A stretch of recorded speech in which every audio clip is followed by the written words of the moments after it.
सध्या महाराष्ट्रामध्ये आणि हिवाळी अधिवेशनामध्ये देखील भटक्या कुत्रे जे आहेत आणि बिबट्या जे आहेत त्यांचा विषय जोरदार गाजलेला आहे।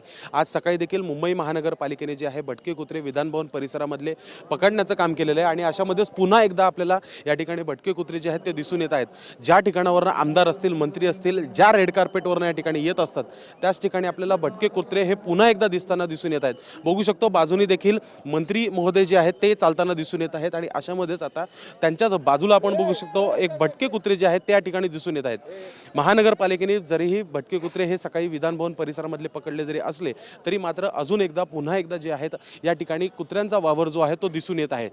नेमकं समजा पाहायला गेलं तर मोठ्या प्रमाणात या ठिकाणी पोलीस तैनात आहेत, विधानभवनचे सिक्युरिटी तैनात आहे, पण तरी देखील कोणत्या मार्गाने हे आतमध्ये येत आहेत किंवा मग विधानभवनाच्या आतमध्ये जे विधानभवन 10 महिने ते 11 महिने जे आहे बंद असतं त्यामुळे कुठेतरी विधानभवनाच्या आतमध्येच कुत्र्यांचा वावर इतक्या मोठ्या प्रमाणात दिसून येतो। तर याच ठिकाणी ते राहतात का किंवा त्यांचा वावर असतो का असा एक मोठा प्रश्न उपस्थित होत आहे। व्हिडिओ जर्नलिस्ट नित्यानंद नाईक सोबत मी शुभम उमाळे, जय महाराष्ट्र न्यूज, नागपूर।